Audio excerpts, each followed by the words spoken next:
저는 지금 한국관객의 홍보부 사장을 맡고 있고, 현재 실제 방역회사에서 실무적으로 운영을 하고 있는 실무 강사라고 보시면 될 것 같습니다. 간략하게 양념을 좀 소개를 해드리자면, 처음에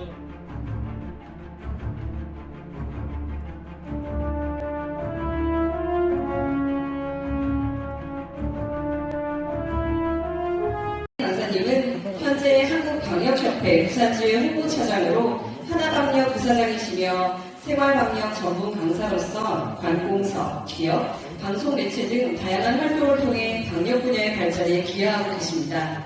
강사님을 큰 박수로 맞이해 주시기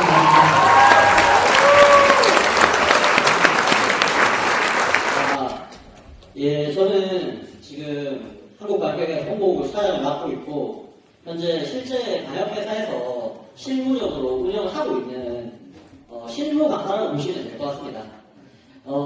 간략하게 양념을 좀 소개를 해드리자면, 처음 제가 방역을 시작한 건 2009년이고요. 본격적으로 방역을 한 건 16년부터인데, 원래는 실무 교육을 할 생각이 없었고, 직원들 내부 교육을 하려고 한 18년도, 19년도부터 이런 방역에 대한 공부를 좀 해서 내부 교육을 했었어요, 원래는.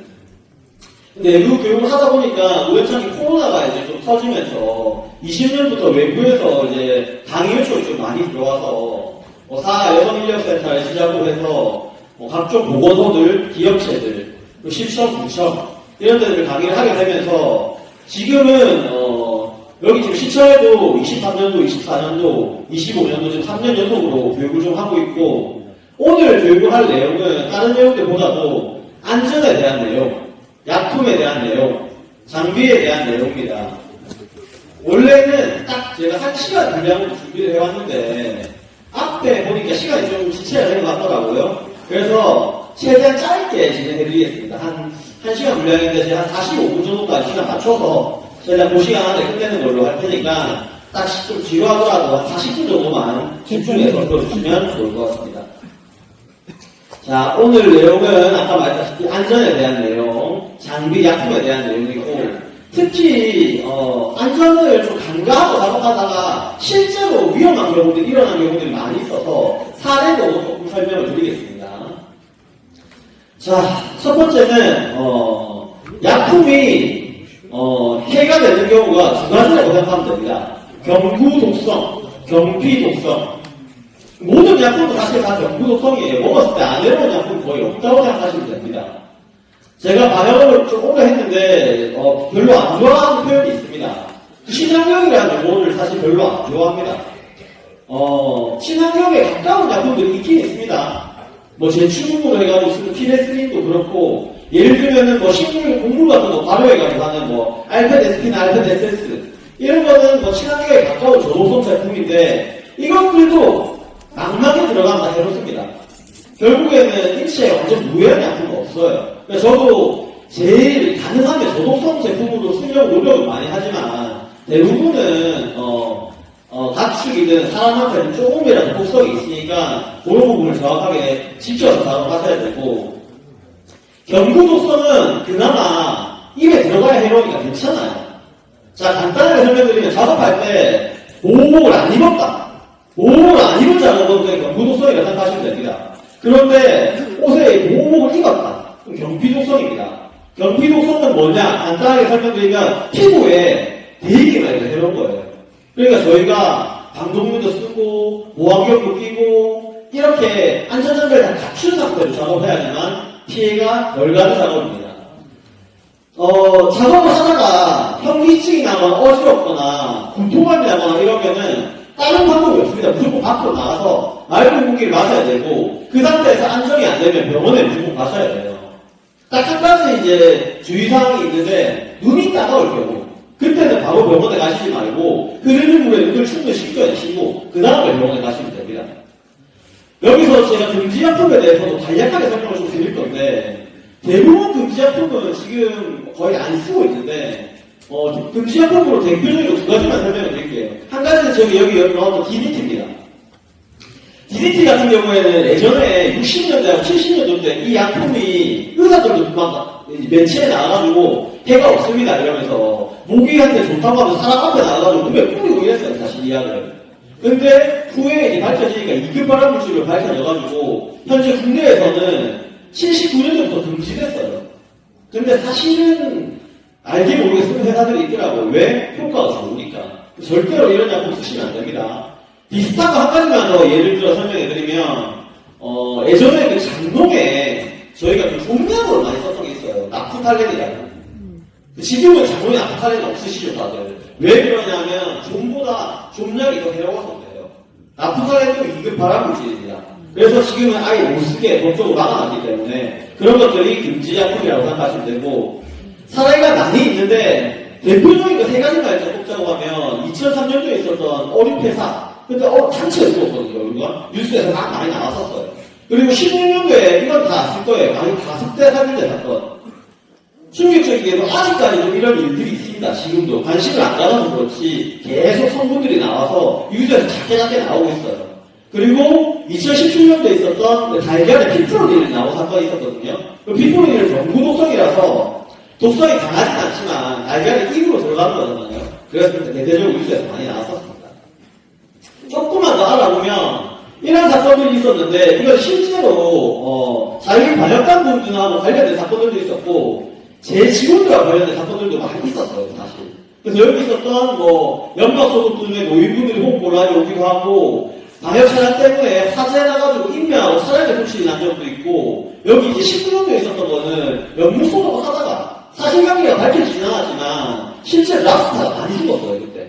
이런 사건들도 있었고, 21년도에 폭발 적도 있었고, 22년도에는 이거는 간단해요 사실. 신고를 했어야 되는데 바다에 모아서 신고 안 하고 작업하다가 불난줄알아서 출동한 거 있어요. 그래서 이런 것들에 대한 정확한 인식이 갖춰지고 나서 작업이 이루어져야 됩니다. 자, 주의사항으로 가기 전에 제가 간략하게 한 가지만 좀 설명을 드리고 갈게요. 이거는 제 직원에 관련된 이야기인데, 제 직원 중에서 이 물건을 엄청 아껴 쓰는 직원이 있었습니다. 이분 같은 경우에는 자기가 물건을 자기는 아껴 쓴다고 이 필터를, 방독면 필터를 계속 안 갈고 한 10번 넘게, 한 15번 정도 작업을 했어요. 그러다 보니까 필터가 굉장히 상실을 한 겁니다. 그리고 공간 살충 작업을 하는데 얼굴이 다 뒤집어졌습니다. 실제로. 그래서 제가 그 다음날 회사로 출근했는데 엄청 걱정을 많이 했어요. 얼굴이 뒤집어져서. 진짜 큰일 나는 거 아닌가. 그래서 당시에 피부과에 가서 코티졸 계열의 연고를 처방을 받고 일주일 정도 집중 치료를 해가지고 피부가 많이 돌아왔던 적이 있거든요. 약품에 대해서 항상 조심하셔야 됩니다.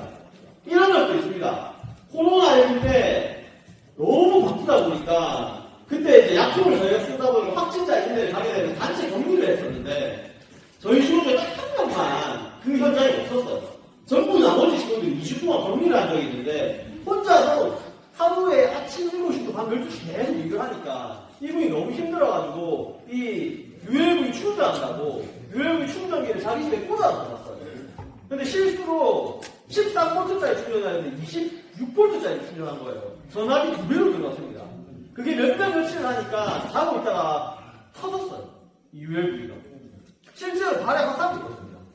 저는 지금도 정말 천만다행이라고 생각하는 게 머리 쪽으로 많이 잤으면 큰일 날 뻔했죠. 얼굴에 화상이 없을 수도 있으니까. 그래서 항상 안전은 한 번, 두 번 더 생각하시는 게 좋을 것 같습니다. 자, 주의사항은 사실 여기 나오는 내용들은 제가 타이핑한 거긴 한데 보도책에 나오는 내용들하고 비슷합니다. 누구나 알 수 있는 내용들인데 한번 짚고 넘어갈게요. 일단 무조건 독성은 있다. 독성이 적은 거지 없는 건 없다. 이런 내용들이고, 그리고 이런 약제나 장비에 대한 교육을 충분히 받고 작업을 하고 가야 되고, 작업하기 전에 원래 그쪽에 공지를 해줘야 됩니다. 요것들에 대한 내용들이고, 그리고 항상 깨끗한 상태에서 옷이나 이런 거 다 입어야 돼요. 이거를 일정 수준까지 써도 되는데 그 이상 쓰면 안 되는 것들이 많이 있는데, 대표적인 게 저기 이제 약품이에요, 약품. 약품 같은 경우에는 아까 이제 앞에서도 강사님이 얘기한 것처럼 각자 약품마다 피서 배수가 있습니다. 뭐 250배, 300배. 정해져 있으면 그 피서 배수 반드시 시켜야 되고, 특히 이제 작업을 하실 때 이 뚜껑 같은 게 10배 있죠, 약품. 저 같은 경우에 합성봉으로 되어 있는 이 손바닥 부분이 그 장갑을 끼고 해요. 실수로 예를 들면 뭐 면장을 끼고 하면은 약품이 손에 스며들거든요. 저는 초창기에는 잘 모르고 막 2000년도 뭐 2010년 이럴 때는 저는 모르고 면접하고 쓴 적이 있었어요. 라텍스 이런 것들. 실제로 제 피부가 뒤집어지거든요.